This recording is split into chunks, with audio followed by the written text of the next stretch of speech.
After they had fought and quarreled with each other for many years, all the animals, those of the village and those of the bush, grew very tired.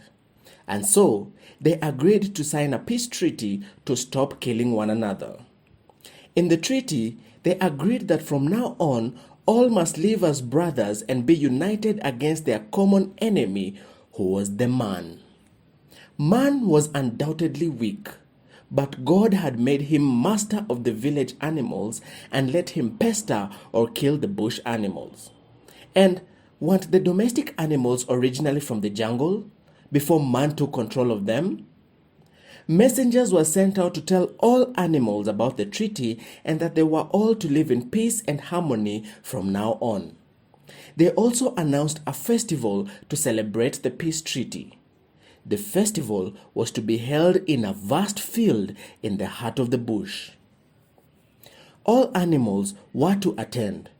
Animals large and small, those who lived in the village and in the bush or in the trees, those who lived in holes and in the water, those who flew, who ran, who went about on 2 or 4 legs, those who crawled and those who crippled, those who were victims of the ferocity of their fellow animals or the blows of man.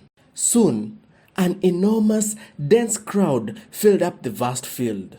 The lion, the elephant, the buffalo, the bull, the dromedary, and some other notable spoke one after another about the peace treaty. When they had finished, everyone was full of joy. They were warmly applauded, and there were congratulations and brotherly shaking of paws. Then the dance started, led by very lively music. Soon, the heat of the moment grew and filled the crowd.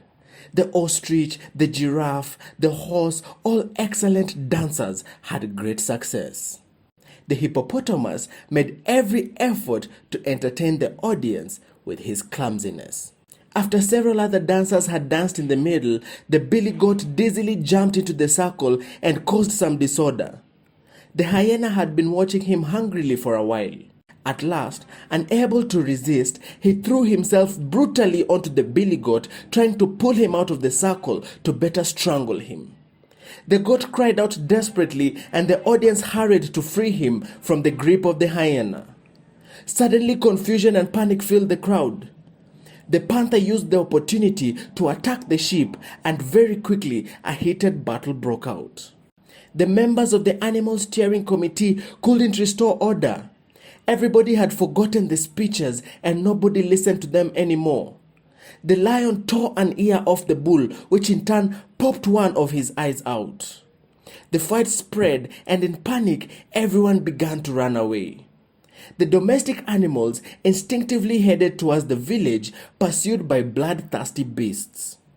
There were cries of attacks, fighting, and shrieks of anguish. Alerted, the men of the village seized their weapons and confronted the wild animals. The wild beasts, frightened, quickly ran back into the bush, but not without leaving behind some of their own, dead or wounded. And so, the peace treaty failed. Here are some discussion questions.